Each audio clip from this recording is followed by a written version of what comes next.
Hashtag You're It. I'm Amanda Malcolm, and you're listening to You're It Girl, a podcast focused on you and what propels you.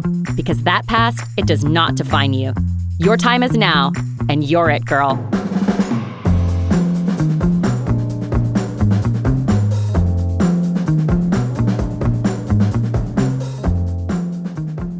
Hello, everybody, and welcome back to You're It, Girl.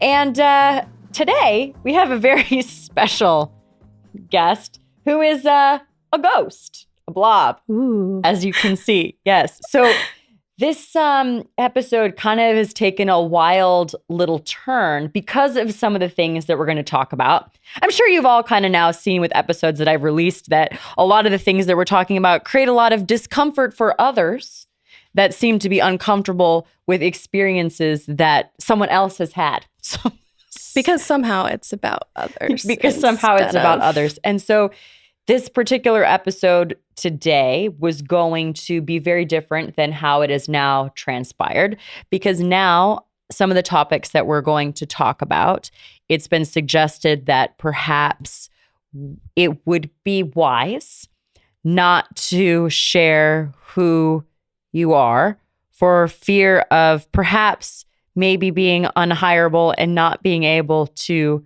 stay working certain places because of things that we're going to talk about. And this is just the world we live in. You know? Speak your truth, but lie. That's okay. You know, we have to deal with this as it comes. You know, we're in a changing world, but we're just not there yet, apparently. Just not there yet. We're just not there yet. So such is life.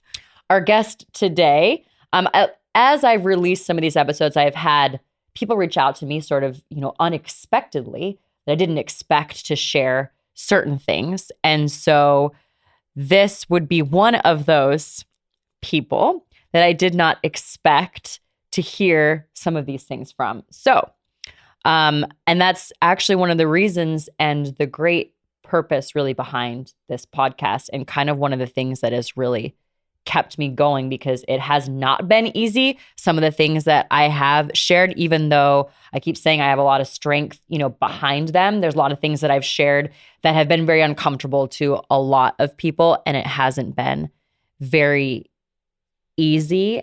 But what has made it all worth it is people like Mystery Woman sitting next to me that have felt comfortable sharing certain topics, and it keeps sort of driving me to continue this thing. So share with us, just, sorry, it's weird because you're the blob, I know. Well, you have to come up with a name for me or something. I'll come up with a name, a little anonymous name. We'll come up with something kind of fun. I love it. Yeah. Something cute. Or we can call you something. Sunshine person. Whatever. Yeah, we'll think of something fun. Perfect. So just kind of share your background a little bit. Obviously, this episode is a little bit heavier. So we're going to be talking about trauma, talking about sort of past, how that past has sort of shaped you to who you are and kind of brought you to where you are today. So we'll just dive into that. Share whatever, because no one knows who you are. I love it. Well, what's really interesting is there's just so many paths that people can get to kind of the same outcome, right? Trauma, disregard for themselves, and, people pleasing, all of the list goes on and on, but we all have kind of different backgrounds and different roads to getting there. Mine really started younger, but not as young as some of the people, that have been on your podcast before and probably to come.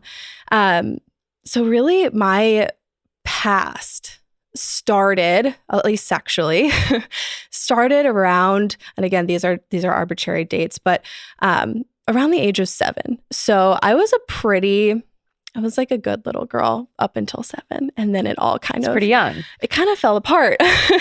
And, it wasn't because of a man. It wasn't because of someone older than me. It was actually because of another little girl, which is so surprising, because you don't think that those are the people who are going to change your perspective on sex and what sex means, and, the covenant of marriage, and just keeping sex sacred. And so I was playing a game called Neopets. And if anybody knows what Neopets is, it's a lovely game. I probably would play it to this day because I'm a little bit of a nerd. So I was playing Neopets, and there were two computers. One was on one side of the room and the other on the other, so I couldn't see what she was doing. But she said, "Hey, Blob, turn around. Look at this." And I, this curious little girl did not expect to see a very graphic porno going on behind me. And how old was this girl? 1 year older than I was. Mm-hmm. And she was like the perfect little girl. I mean, she was so smart and everybody trusted her. And she was like the girl who did everything right. And I turned around, and I don't know how graphic you want to get on this podcast, but I mean, it was pretty graphic. I mean, we probably spent 20 minutes going through. 20 minutes? Mm-hmm. Oh, yes. Mm-hmm.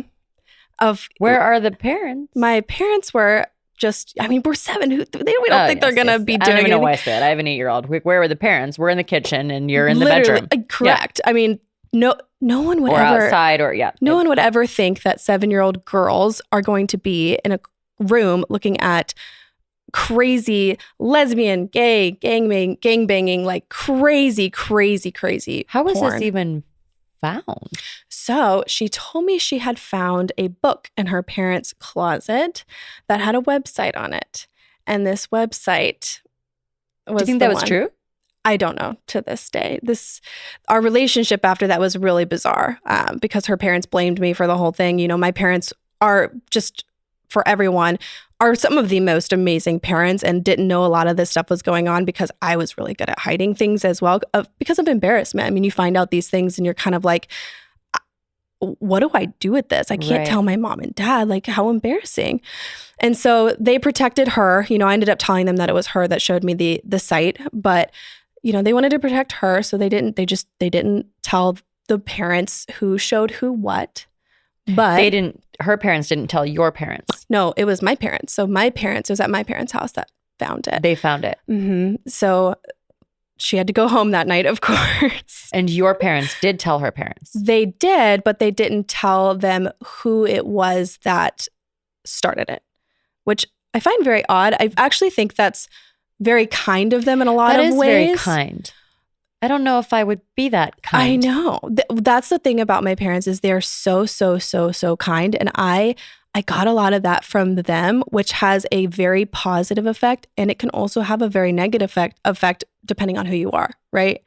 So she ended up going home, but then I just started to become so curious about my body because, growing up in a Christian household, really what you're told about sex is like, don't do it. It's bad before marriage. Like that's pretty much the premise of everything. And again, I reiterate, I had the best parents ever. Like I could not say enough good things about them, but I wish there was a little bit more guidance in the sexual realm. And I think this is kind of status quo within Christian and Catholic families, where it's a hard thing to talk about. I get it's uncomfortable. It's still a hard thing for a lot of people to talk about, even if you are open to it. And I feel like in the United States anyway, generally speaking, sex is a difficult topic for parents to talk about with their children. And it's not like that in other cultures. So not just with any sort of religious background, but generally speaking, we are not so great at it as Americans. It's very difficult. And I understand. Nothing against anybody's parents. And hopefully we're getting a little bit better. Yeah. Oh, absolutely. But anyway, continue. So I started like being very flirtatious. I started coming into, which there's like a really funny story, because I was so curious about these holes, you have in your body and they do different things. And obviously there were some pretty traumatic things I saw that confused me on the covenant of marriage, right? Multiple people having sex with one person, etc. So this is actually, I think people will like this, but I stuck a Sharpie in my dog's butt one time and it was there for probably 30 minutes. It was a red one walking around. And I was like, this is horrible. What's going to happen? Nothing happened, obviously. Thank goodness that it didn't get stuck or anything. But Thank goodness. I was so curious. I was like, is this where I put this for a dog? So my perception of sex was pretty skewed after that. That's a very traumatic thing to see. And as I go on, you'll kind of understand why I did some of the things I did. And actually, while I was going through thinking about talking today, I was like, wow, this is actually crazy to think about, that the steps I took as a young adult and into high school and into my career, man, it really did affect me more than I thought it would. When you write it down, it's really eye-opening. It's very eye-opening. And so, as I progressed in my life after that, being 7, 8 years old, it was fine. But going more into junior high, I went to a Christian church. Overall, I appreciate churches and I love the Lord with all my heart. I mean, me. I love Jesus so much.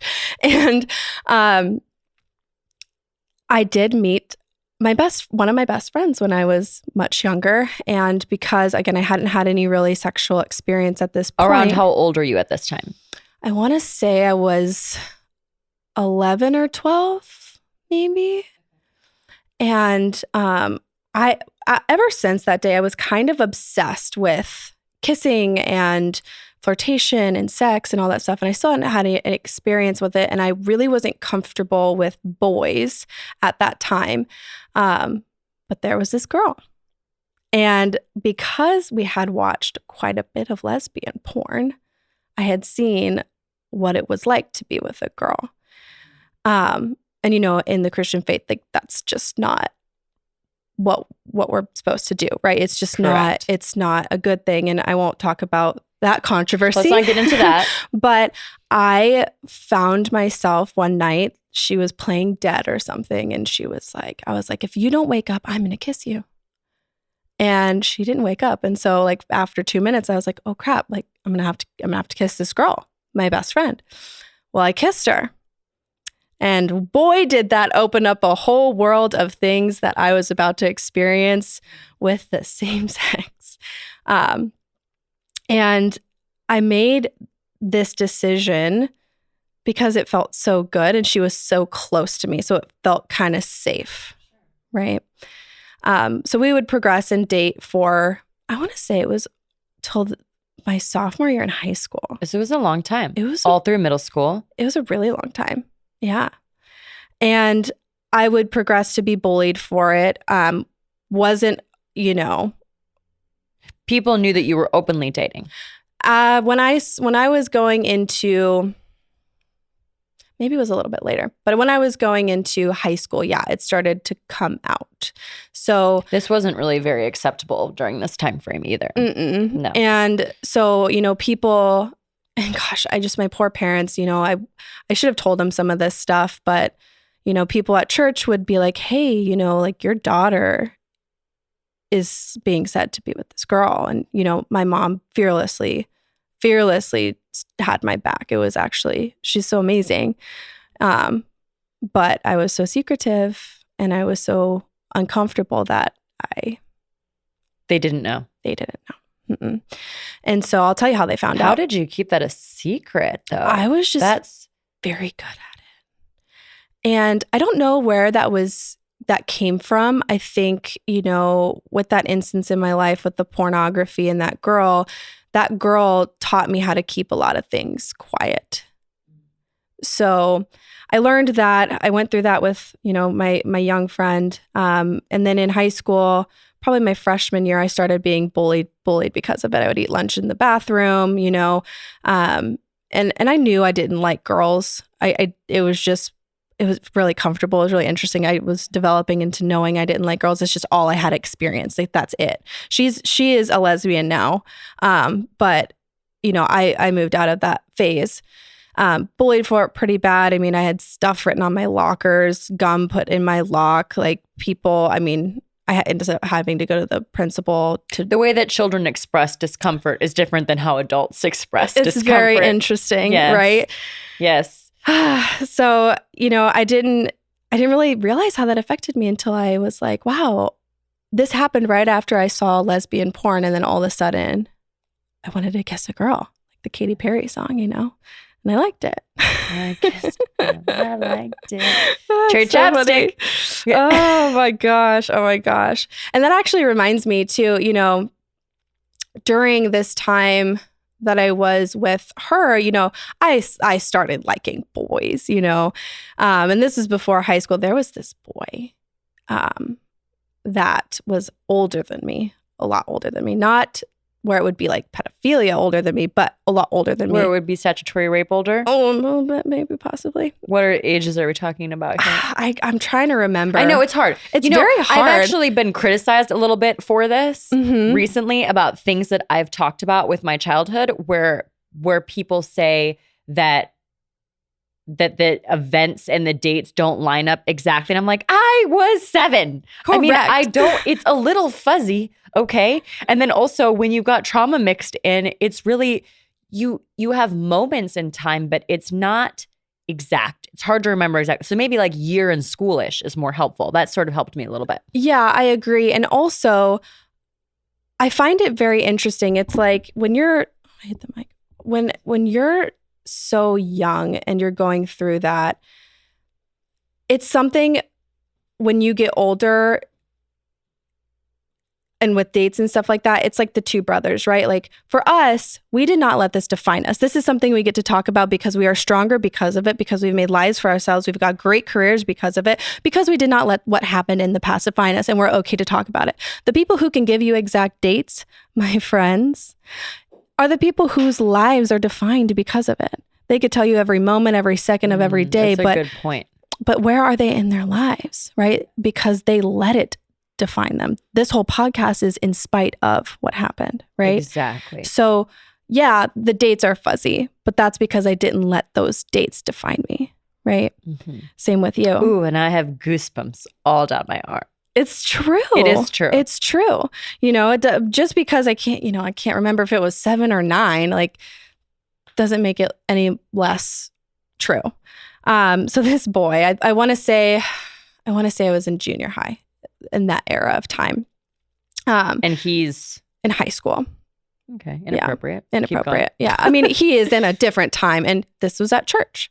And so we were like doing a play together. He's cute and I was interested. And he would always tell me, he's like, you know, if you were just older, you could definitely be my girlfriend, but we can do this. So he would have me drive to actually I couldn't drive at the time. So have my grandmother drive to his house and lie to her, bring a piano book and say that these were piano lessons. Well, I was not playing piano. So that was the first time I ever saw a male genitalia. That's very young. Yes. And the manipulation that came with it was really, it made it really tough. And it made me a better liar, actually, because he said, if you were just older, if you just did this, like we could be together and da-da-da. And I would lie to my grandma and say I was going to piano lessons. And she would sit outside eating a McDonald's ice cream for about an hour. Yeah. So interesting. It's like completely oblivious. Completely oblivious. And this is what always makes me nervous about having a daughter. But anyway, keep going. And which actually, this is a great time to say this. I was speaking with my mom because I was telling her, you know, I was going to be coming on this podcast and, you know, just making sure that everything was okay with her. And she was like, gosh, fuck, I said my name. It's okay. We'll block it Please out. blob that out. she said, you know, gosh, blob. I just wish, she's like, the one thing I wish I could tell people is that pay attention. She's like, I had no idea. She's like, I feel horrible not being there for you and not knowing that people told you to lie and you had to be, you know, keep this from us. She's like, I would have been there. I would have stood up for you, you know, but I had no idea. You know what, though? This is actually giving me the goosebumps and is almost going to make me want to cry because I spoke to somebody today, and I don't want to get off on a tangent, but that shared some traumatic experiences with me, and we were talking about, you know, being a parent and looking out for these things, and then also when she had told her mom something that happened to her and what the reaction was. And you know what my mom's reaction was because I've shared that Awful. with you. And we both just kind of took a step back and said, a normal, loving parent's reaction should be what your mom did say, even though those things did happen. And that's horrible. A loving parent's reaction should be, I'm sorry. I feel like I should have paid more attention. I would have, just so you know, daughter, I would have been there for you. It doesn't discount what happened. I'm not saying that that you experienced trauma, and she's saying I wish I would have known. Oh yeah. I mean, I could see, I mean, it's really, I might cry. I mean, I could see the heartbreak in her eyes because it's not like one thing happened. It's like so many things happened. Yeah. And as a mom, I mean, I'm not a mom yet. I hope to be, but I mean, it's like you just have to go into this world eyes wide open because every single person is a predator. Like, again, it started with a young girl for me. It started with a girl my own age. It went to a boy from church, a girl from church, which she's lovely, by the way. There's nothing wrong with the girl that I was with. We're still friends to this day, but it is many, many people, and it is not just older men. It's a lot of them. Well, and the commonality, and I don't want everybody to go into like everybody's a predator, but just be aware because oftentimes, and a lot of people have shared stories with me now, and I know we hear this all the time, but the common thing is that it usually is someone that actually is pretty close to your inner circle. Mm-hmm. So oftentimes it's family member, it's neighbor, it's church friend. It's kind of crazy. It's kind of crazy. Yeah. It's not people that you would feel threatened by. It's actually oftentimes people that you actually would feel safe with. That's the scary part. Well, they make you feel safe and they make you feel like it's right also, which is, part of the scary part. Mm-hmm. Keep going. So moving forward, and I'll just kind of jump. This was in junior high as well.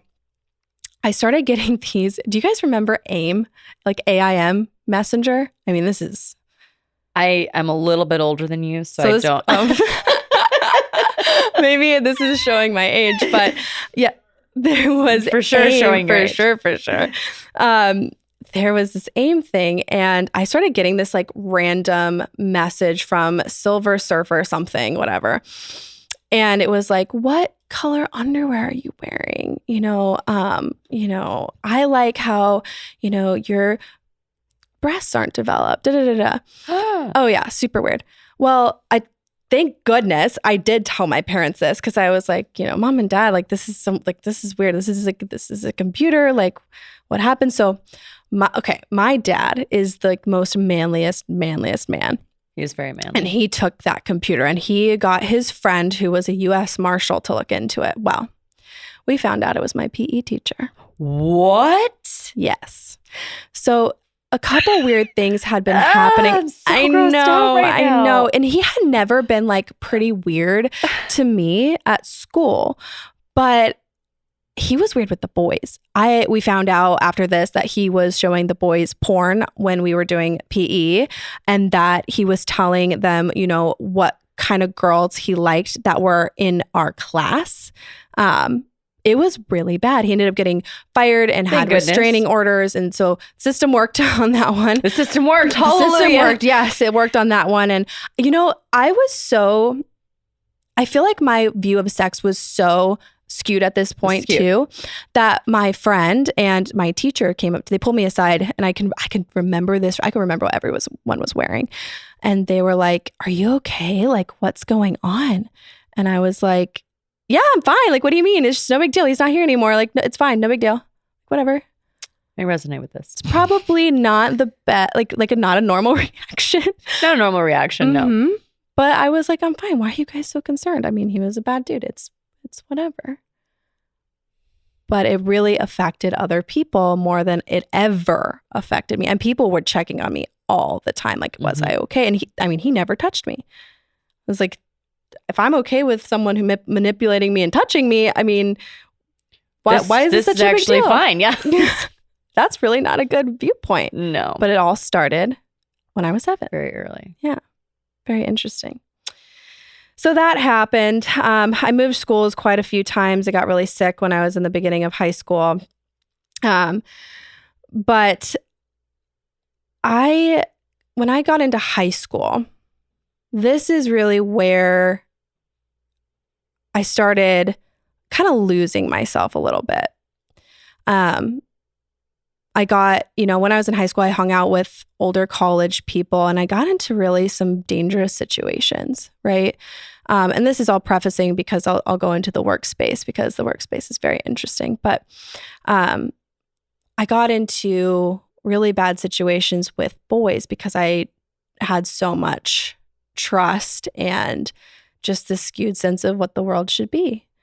And so I would sneak out of the house all the time. I would do drugs with these boys. One was a drug dealer. I mean, just crazy situations that you would never put yourself in. But I felt safe for some reason sitting at this college in this state. There were boys who would be providing me substances and I would just sit there and take them. I didn't ask questions. I didn't think that it was wrong, but like they could just pretty much do whatever they wanted with me. And, it happened multiple times to where it kind of got scary that how much I started to trust people. To the point where that we're not trustworthy. No, not trustworthy. And I'm not. And again, I wanted to address how did you get yourself in this situation that I get? I love this question. It's a great question. You were molested. How did you get yourself into this situation? Yeah. Someone sexually assaulted you. How did you get yourself into this situation? It's kind of How crazy. are you asking that question? And I am not, thinking that I am not to blame for some of the situations that I got myself into because it's not like someone dragged me, but I think that because of everything that happened in my past, I allowed situations to happen because either one, I was afraid that I was going to lose my friend, my boyfriend, my job, or, they did threaten things, right? Regardless of, this is important to say, because regardless of any sort of, whatever the circumstances are surrounding that situation, there should never be any reason why anybody should feel like they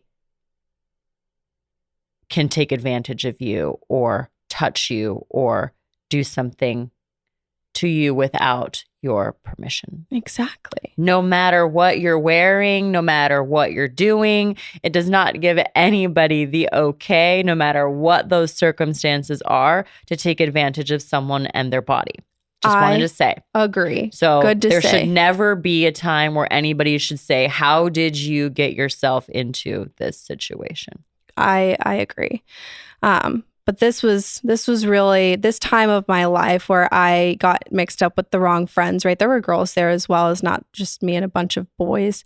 That's when really the molestation started, and it really continued just until recently. And the most recent one, I finally spoke out and trusted the system, and it did, work to the most part. But how it all started, was I was down at this university and I had never been in a situation where I was actually touched without my will, right? We were doing all sorts of stuff, partying. I mean, you're in high school, it's what we do. You were pretty good in high school, but well, that's for a different reason. But yeah. Well, you had much different experiences. And so I was, I grew up without all that stuff. So this is a brand new world to me. I was very excited to party. So we were doing that. And, because I had snuck out and one of my friends left who had driven me, I had no way to get home. So I was stuck in this dorm room with all of these guys, and they had given me some stuff and try not to cry. But let's just say that they all got a little piece of me that night without my permission. I was on substances, so I couldn't really say no. And I was alone and didn't have anywhere to go, so I didn't feel like I could. I could say no because where would I go? And, I was so afraid to call my parents because I was so embarrassed. Like, I didn't want them to think that their daughter could possibly get herself into this situation. So that's when my body became public, I guess you could say, that anybody felt like they could take a piece of me. And I think that moment, I was very confused, as if my body was my own anyways. I mean, if people could just take what they wanted, like, can I do anything about it? And, as we move forward in this conversation, you'll kind of see that happen throughout, high school, college, my career, and a lot of people who wanted a public piece of that. So let's move forward then, fast forward a little bit to the career piece of it, which brought us to the blob. So we're coming up with a name, actually. Yeah, we're going to come up with a name. So do you want me to start at the beginning of the career? Do you want me to start at just kind of pinpointing different parts? I mean, it's up to you. However. I would say just... We'll start off with the worst one. So the worst one. This is actually pretty early on in my career. I was in a very familiar industry as you. Not the same one, but a very familiar one. And there was a top producer who made a lot of money for the company. I was introduced to him at a holiday party. I didn't know much about him. I'd done some of his marketing because I was in marketing at the time. And he was taken with me, let's just say. And one of my best friends had flown out to go with me to this, and we were having fun. We couldn't drink. We're at an age that we still could not drink. And he was very much older, like double my age at least, and started talking with me, flirting with me. He was drinking quite a bit, showed me a picture of his fiance, which is so interesting.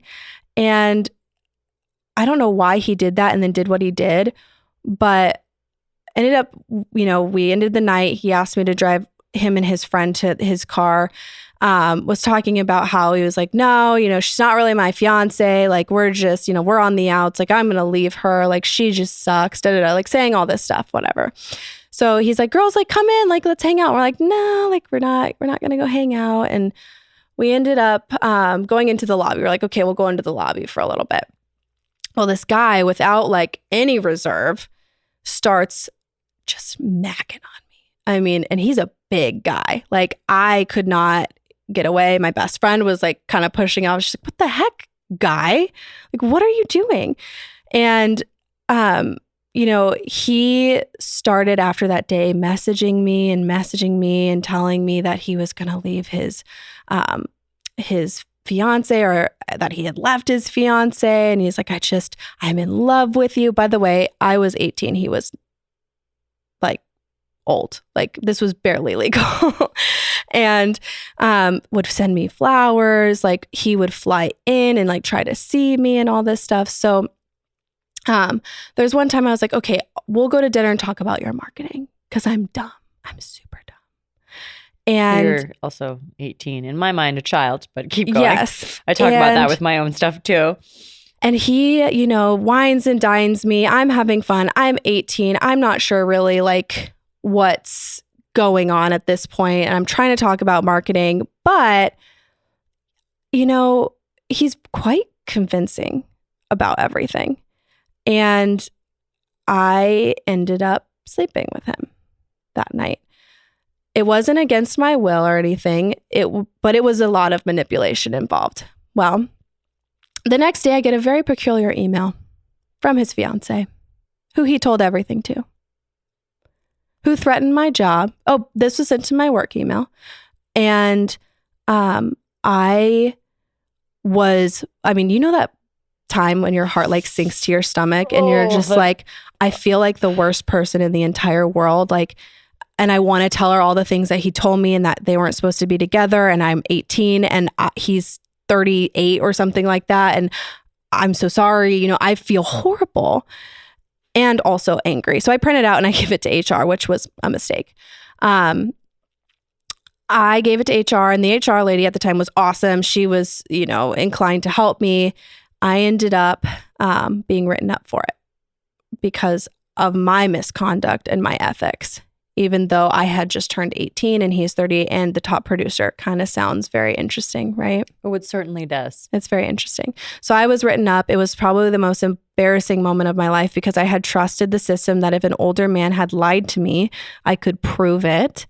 And then goes and tells his fiance this stuff. And then I'm being written up for it, right? They started closing their doors to me, not talking to me, started getting mad at me for the most random things. And They're wanting you to quit. Correct. And so I shared a wall with my boss at the time, and I could hear her talking really bad trash about me. Like, and felt like it was loud enough to where I could hear. I mean, just horrible things. Like, how could I risk the company and our biggest producer? Like, you know, someone's going to have to go, And so I put in my formal resume that day, and they closed their doors, didn't say anything to me, and I was walked out by HR.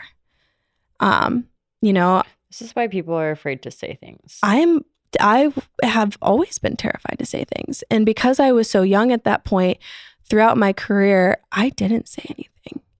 And if I mentioned it to whatever boyfriend it was at that time, like, their response was also very interesting. You know, it's, how could you put yourself in that situation? Are you like, do you think that you're just too flirty and they think you want it, etc. And I'm kind of like, so I'm not allowed to be nice anymore? You know? And so as women, we always have to be so very careful in this society. We do. So they say, you know, don't smile too much. Don't be too physical. But also don't be rude. Don't be a bitch. Yeah. It's like, which one is it that we're supposed to be? You're damned if you do. You're damned if you don't. Like, it's either in the workspace, from what I've seen, either you have to be a bitch and then everybody knows you as a bitch, or, which is basically just being direct.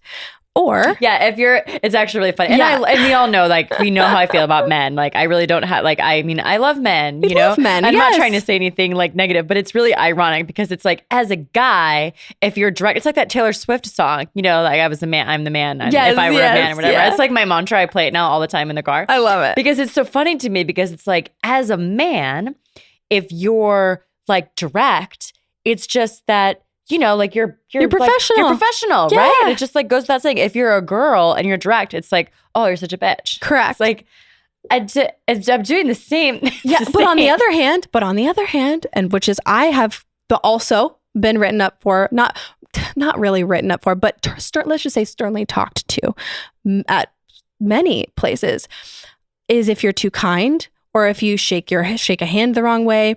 If you embrace anyone, even if it's another woman, you are considered promiscuous.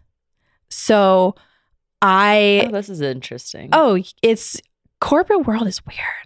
It's super weird. Okay, so this segues into corporate, where we are right now and why we are sitting with mystery woman. It's like, where in the world? Remember that show Carmen Sandiego? It's like, where? I don't know if that really actually relates. Maybe that doesn't relate at all. But we'll call you, you're Carmen Sandiego now. I like it. Yeah, there we go. All right, Carmen. All right. Hey, I'm going to just get a little new persona now. Carmen. Ladies and gentlemen. So, you know, my most recent encounter, you know, and I've learned a lot over the years. So I find myself at this point in my life to be very, very professional. I'm very careful with what I say. You're very professional. I've learned a lot, right? A lot of self-development. And so I'm very careful in situations, and I'm very professional when it comes to anything that I do. But most recently, there was a man who was in the sales division of this company that I was previously at. And he had devised a plan, and I didn't know this at the time, to get me to go on a sales call with him across the states. So I said yes. I had already had a kind of a weird encounter with him when he flew out to where I live, and it was just kind of bizarre. And so I was like, and I had stood up to him at that point. I was like, hey, just FYI, I see you as a friend, nothing else, or as a coworker, nothing else. He didn't talk to me for like 2 months. And so anyways, he finally starts talking to me again, feels it's safe, I guess. We worked together on the same account and asked me to go on this sales call. So I fly out. My customer's also flying out as well, which is great. I'm like, this is great. I have someone else here that I know. We're meeting with clients. We're going to be busy. I'm not going to be one-on-one with him. Well, that didn't quite end up the case, right?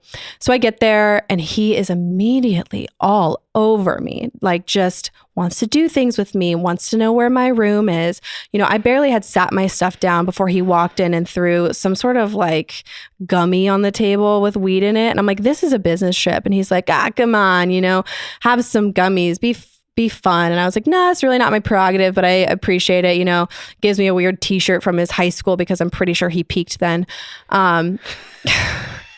I really dislike this man. And so he ends up leaving. He's like, just let me know. I was like, I got to take a call and then I'll message you and we can go grab dinner or whatever. And he ends up like leaving his drugs in my room. And he's like, I'll just leave these here. And I'm like, there is no way I'm letting this guy leave these here. So I take my meeting, I grab them, I go back, I knock on his door and I'm saying, I think you left these. Takes them back. We end up going to, he wants to go grab a drink before dinner because for some reason I cannot have a second alone. So we go to drinks. I'm like, I'm not drinking for this trip. I haven't drank in 6 weeks, which was a lie. But I was like, I'm not drinking on this trip. He orders drinks for me, like sits there and says, you need to drink your drinks. Like the company's paying for it. And I'm like, that seems like a red flag. I'm not sure a company should be paying for our beverages that are alcoholic. So I was pouring my drinks into the trash can right next to me because we were at the bar. And so there was like that little like wet bar place and then like the trash. So I was pouring those. I faked having my period and I was like, I have to go back and change my pants basically. And so we go back. I spent another hour. I'm like, okay, I've got an hour. This is great. And then, you know, we ended up having another drink before dinner because he wanted to, again, I couldn't suspend it any longer. I had already suspended it as long as I possibly could. So he comes, he's buying like a bottle of wine on the company card. I'm like, I asked him, I was like, is that okay? Like, I didn't think we could buy alcohol on our company cards. I would never do that. But he did. And he was like talking to me really inappropriate about like this guy's chat that he had, like showing all of these like really inappropriate pictures that they would like send to each other with women. And I'm like, I'm in a different state. Like I cannot blow this right now and like just go up to my room and risk him following me. So I'm just like, oh, you're so silly. You're so silly. That's so dumb. Like I'm in a different state. I'm trying to protect myself at this point. We go to dinner and I pulled the waitress aside and I was like, hey, I feel really uncomfortable. This is someone who's older than me. He holds a lot of power within my company and I just don't feel comfortable. I was like, anything he orders, can you please make a virgin? And so she did. He ordered multiple drinks. Mine were all juice, which was, I am going to tell you guys right now, if this woman wasn't there and these people in that restaurant weren't there, wow, a lot of bad things probably would have happened. But and I'm married at this time, so you can even imagine like how distraught that person was. So anyways, he buys all this food. It was probably like a $900 bill. All this food, all this alcohol, ends up buying a bottle of wine, and the waitress for two of us. And she's like pouring like a tiny bit in mine and like a glass for him and like a tiny bit in mine, and it was really, really quite nice. Ends up putting it on the company card again, which was also very bizarre. And so we get in the Uber to go back to the hotel, and he grabs the back of my hair and like in a fist, like really tight. And he rips my head over towards him, grabs my face with the other hand, turns it like I'm fighting at this point. Like I'm shoving this guy off of me. Like I am like, dude, get that out of here. Dude, what are you doing? And he turns my face and he puts his lips on mine and holds it there for like 30 seconds, trying to get his tongue in my mouth, all this stuff. And the Uber driver's like not doing anything about it. And then he throws my face off. He goes, tell your that. And yeah. And so we get out of the Uber. I'm running ahead of him. I didn't know that I had left my wallet and everything that was personal in the Uber. We get into the elevator. The girl, for some reason, this hotel could like text you. It's kind of cool. But they text me like, are you okay? I have all of these text messages that I provided the company with. And anyways, I get up back to my room and he starts texting me, which I'm like, dumb decision, dude. He said, come to my room and come naked. I want to see those beautiful breasts. And I was like, in my head, for the first time ever, I was like, gotcha, dude. There's nothing you can do now. And I told him, no, I feel really inappropriate with that. And I was like, I'm married. And he's like, come on, everybody has to live a little. I'm married. Doesn't mean I'm not going to do it. All in text message. So I ended up. That was not very smart. Sometimes they're not very smart. But I'm glad he did, because you know what? Now, hopefully, he's going to learn his lesson and not do it to anybody else. Because he had some, I guess, previous assistants who had left abruptly that nobody knows why. Now we know why. So I'll wrap this up quickly, but I called my boss. I called you. I called and I called my mom, and, we got my room changed. He didn't know where I was. Met up with my client, and we ended up meeting with the clients later, but I mean, he knew he was in. And you're handling it professionally. Correct. So we met with I did find out that he had canceled that meeting with the clients last week. So the clients thought that this wasn't happening. So because he had texted myself and one of my clients who flew there to meet with his counterparts there to meet with them as a surprise, said, oh, they canceled on us. We're not having this meeting anymore. Well, my client reached out to his counterparts and they're like, no, dude canceled that last week. We didn't think that this was happening. And he ended up getting it rescheduled and put together. And, this guy had to prove why he canceled it. It was very fascinating. So ended up, flying home. I got on the phone with legal. I got on the phone with HR, and they, you know what? I have to hand it to them. They handled it very well. He ended up getting fired, which was really amazing. Everyone asked if I was okay. But the one thing that was really interesting is I had a different standard than anybody else now. So I was up for promotion at this previous company, and they wanted to see that I could act more mature before they would give it to me. Which I thought actually you acted very mature with how you handled this entire situation, by the way. And I know some other details as far as how you handled it and how you stuck it out with the meeting with the client and ended up being able to, one, handle it yourself, and two, be able to inform the company that something was going on, but you were able to handle the situation and stay involved and do what you were supposed to do because that was what your job expected of you. And then you got back and went through the appropriate channels and filed a complaint in the appropriate way, all the while regaining your composure. And so it just blows my mind that now you're supposed to be held accountable for being more mature when that was the most mature thing that anybody did in that situation. So I just had to say, anyway, go ahead. Yeah, no, I do agree. And part of me is very thankful because I can tell the system is getting better, but we're not necessarily there yet. Because again, I had all the proof. I had text messages. I had room receipts. I had a written statement from the restaurant. I mean, I had my client's proof. And the thing that's actually still that blows my mind about the whole thing is that you still had to prove that, though. Yeah, it wasn't good enough just to say that this happened. It wasn't good enough just to say, hey, this was an uncomfortable situation. Here's what happened. This was the text message. You had to then go through these other things to then further prove that there was nothing that you did wrong.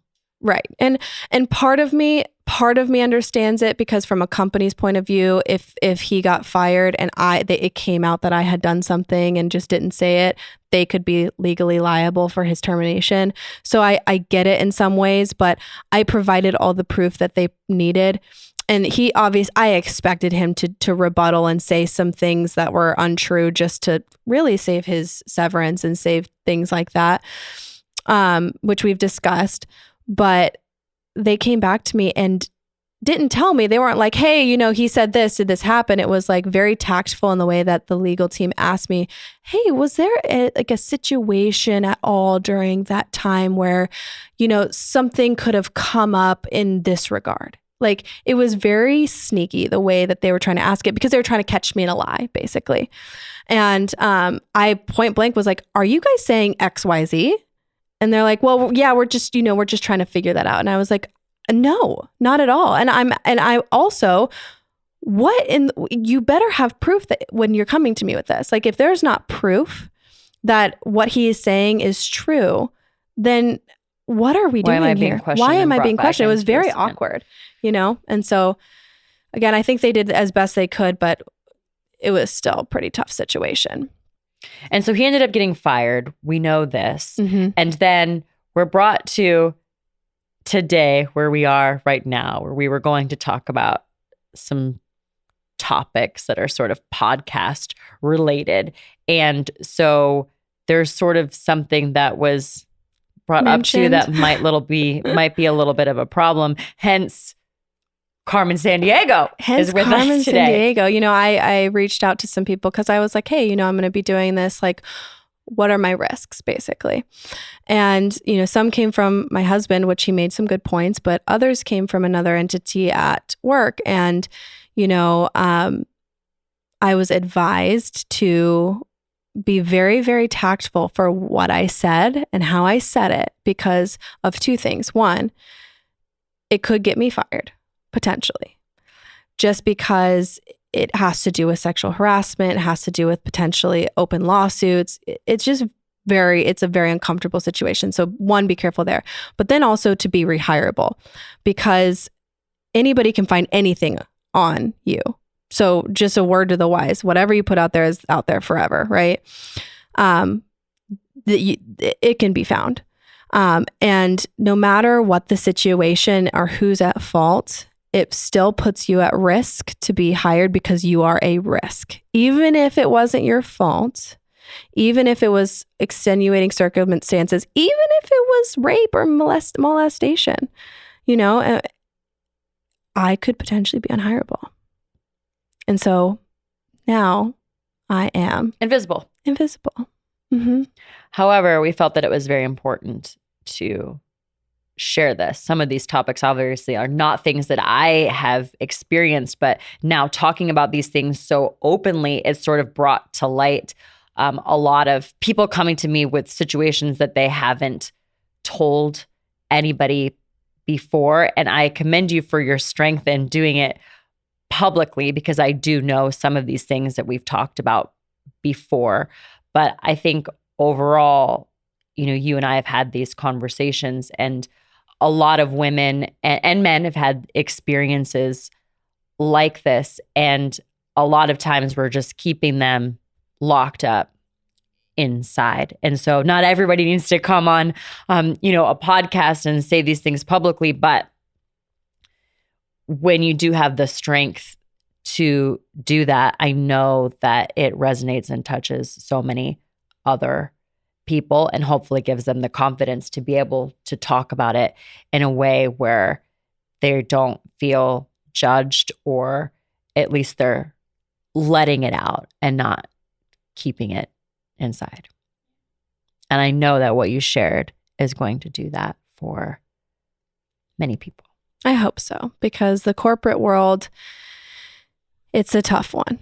I mean, it can be really great and you can build a great career out of it. But again, it's that whole eyes wide open thing. And, there are really good people in there. There's really bad people in there. And just, you need to know who your friends are and be very, very careful about how you act and what you say, and just be aware that everyone is watching. And so just one last thing, having been through some of these situations, if somebody is in that situation now or has experienced it or finds themselves in that situation, it's not like this has just happened to you once. So what advice, is there advice to give? What advice would you give to somebody in this situation? It's so hard because it's so situational. I mean, I've there's many more times that this has happened that we didn't even talk about. And one situation I was fired, one situation he was fired. So it really depends on what type of entity that you're involved in and what the culture is like in that company. I would say if you have a good culture and overall you feel like it's pretty trusted, say something, because you're probably going to save someone else from being molested or raped or anything else in that situation where they feel like their job's on the line so they can't say anything, right? If you're in a good culture, please say something, because when I found out that multiple girls had left prior to me, and we have to assume that it was because of that, I don't know if I could live with myself knowing that it would happen to someone else after me. So knowing that hopefully we put an end to that is good. But I mean, I have experience where the culture wasn't good and I was fired anyways. But I mean, in my opinion, who wants to stay in a culture like that? Yeah. So either way, you're gonna come out better if you just say something.